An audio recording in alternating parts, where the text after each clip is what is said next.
आवश्यक में और पर्याप्त में एक भेद है ना। आवश्यक का मतलब है चाहिए, पर्याप्त का मतलब है उससे अलावा और कुछ नहीं चाहिए ना। हम भी कह रहे हैं कि सुविधा आवश्यक तो है, पर्याप्त है।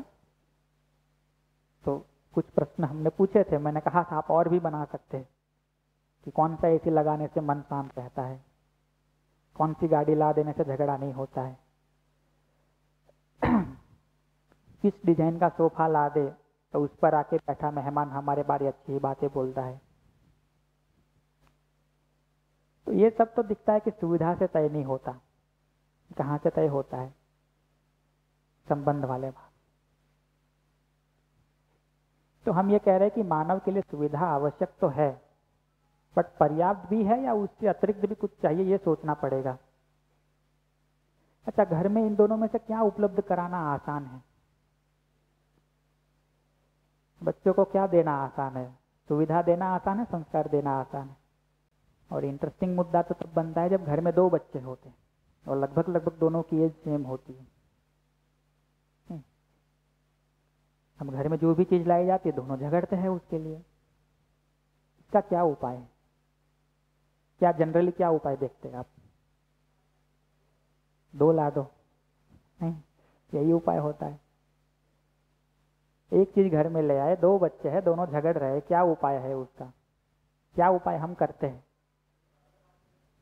दो ला देते हैं। यदि उन दोनों को पाने के लिए आपस में झगड़ते कि ये मेरा था, ये तेरा था, ये टूट गया, वो मेरा नहीं है तो तेरा है, अब क्या उपाय है?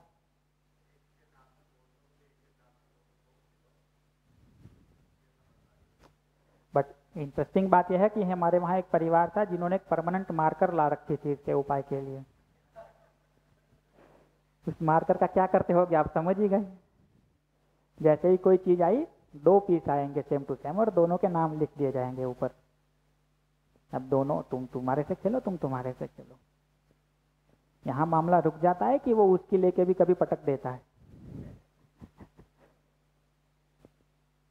अब यहां तक बात है कि उसने मेरा खिलौना छीन लिया, तो जिसका छीन लिया, अब कायदे के हिसाब से उसके साथ अन्याय हुआ है तो वो अपना आवाज उठाएगा, फिर विरोध जाके वहीं करेगा। आप कहाँ विरोध करते हैं? कोर्ट में। जो कायदे बनाते हैं उन्हीं के पास तो विरोध करने जाते हैं। अब उसके पास अन्याय हुआ, आवाज कहाँ उठाएगा? आप ही के पास तो आएगा।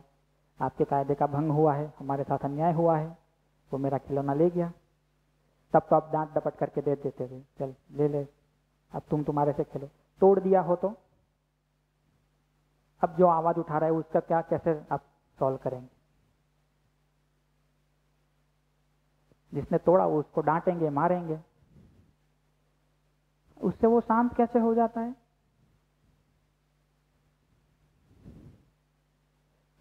टूट गया भाई तुम्हारा खिलौना, उसको मारने से जुड़ तो नहीं गया। ये बहुत बारीक बात है ना। कभी उस बच्चे से पूछिए कि तुम्हारा खिलौना टूट गया, तुम रोने लगे, इसको मार पड़ी तो तुम शांत क्यों हो गए? कहीं ना कहीं बचपन से ही हम बच्चों को ये मानसिकता तो नहीं दे रहे कि जिसने तुमको दुख पहुंचाया उसको दुख पहुंचा दो तो तुम्हारा दुख दूर। जबकि होता है क्या ऐसा? छोटे हैं तब तो खिलौनों से लड़ते हैं, थोड़े बड़े हो गए तब पढ़ने लिखने जाते, मेरा इरेजर इसने ले लिया, मेरी पेंसिल ले ली, अब दोनों को दो कॉपियां देते। थोड़े और बड़े हो गए तो साइकिल के लिए लड़ते, कपड़ों के लिए लड़ते। थोड़े और बड़े हो गए तो और बड़ी बातों के लिए लड़ते हैं। बहुत बड़े हो गए तो जमीन जायदाद के लिए, घर के लिए लड़ते हैं। तो आज घर में यदि जायदाद को लेकर के दो भाई के बीच झगड़ा चल रहा है, या आज यदि घर को लेकर के दो भाइयों के बीच झगड़ा चल रहा है, क्या हम ऐसा कह सकते हैं कि इस झगड़े के बीज तब बोए गए थे जब आपने दोनों को अलग अलग खिलौने लाके दिए थे? गलत होगा ऐसा कहना। बहुत बारीक बारीक बातें हैं ना। बचपन से ही बीज बो दिए थे, बचपन से ही उसको नर्चर करते आ रहे थे, बचपन से ही उसको पुष्ट करते आ रहे थे। अब जब इतना बड़ा झगड़ा हो गया है तब बैठ के सोच रहे कि ये दोनों साथ क्यों नहीं रह रहे, जबकि दोनों को अलग अलग रूप से क्या उपलब्ध कराया? सिर्फ सुविधा। तुमको ये चाहिए, तुमको भी चाहिए, दोनों को एक एक दे दो, मामला खत्म हो गया। बल्कि जब भैया ने कहा कि दोनों को एक ला के दो और ये कहो कि दोनों साथ साथ खेलो, तो इसके साथ इसका भी ध्यान रखते हैं। यदि दोनों का एक संयुक्त खिलौना था, एक ने तोड़ दिया, दूसरा रोने लगा, तो उस बच्चे को बुला के कभी पूछ लो कि ये तो टूट गया, तुम्हारे लिए ज्यादा महत्वपूर्ण क्या है, ये खिलौना या तुम्हारा भाई? पूछ सकते हैं ना, बच्चा भी बता सकता है। ये खिलौना तो टूट गया, ये इंपॉर्टेंट था, तुम्हारा भाई इंपॉर्टेंट है, तुम्हारी बहन इंपॉर्टेंट है। ये तो नया आ जाएगा, लेकिन जो भाई है, जो बहन है, उसके साथ प्यार से जीना चाहते हो, झगड़ा करना चाहते हो? क्या उत्तर देगा बच्चा? यदि माँ बाप के आचरण में ही ये चीजें है तो बच्चा तो वही उत्तर देगा ना, प्यार से जीना चाहता हूँ, संबंध में जीना चाहता हूँ। इस तरह से दो भाई बड़े हो कि जहां दोनों की सुविधा का भी ध्यान रखा गया, लेकिन हर वक्त संबंध का भी ध्यान रखा गया।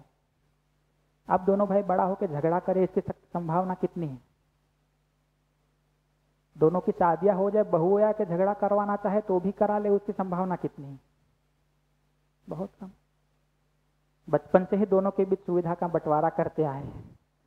हमको लगता है सिर्फ खिलौना है, उनके लिए तो वही उनकी सुविधा है ना? नहीं, हमको लगता है 15-20 रुपए की मोटर है और क्या है, 2 ला के दे दो। उनके लिए तो वही जमीन जायदाद है। तब से ही बंटवारा शुरू किया था, तो दोनों संयुक्त परिवार में रह लेंगे, एक साथ रह लेंगे, उसकी संभावना कितनी?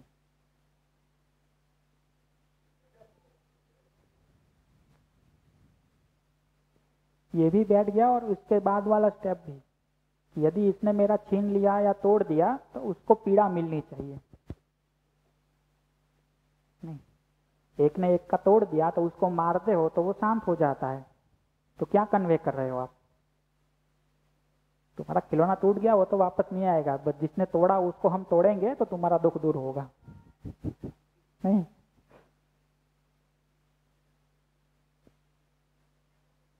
यही मानसिकता जब फैलती है ना समाज में, हम ये सोच ही नहीं पाते कि अपराधियों को मारा भी जा सकता है। नहीं, हमको तो ये लगता है कि जिसने हमको दुख दिया उसको दुख मिलना ही चाहिए। ठीक है, बहुत सारे मुद्दे निकल सकते हैं ऐसे बारीक बारीक। नहीं, जब संबंध को भी थोड़ा एक्सप्लोर करके सोचेंगे कि ये भी एक बहुत महत्वपूर्ण भाग है, ना सिर्फ ये अकेला, तो ऐसी बहुत सारी बारीक गलतियां दिखती है जो हम कर जाते हैं अपने बच्चों के साथ, अपने रिश्तेदारों के साथ, अपने मित्रों के साथ। कैसे हम संबंधों को समझ पाए, कैसे हम सुविधा के सदुपयोग के बारे में भी समझ पाए, उसके ऊपर अगले 5 दिन में हम ठीक से बात करेंगे।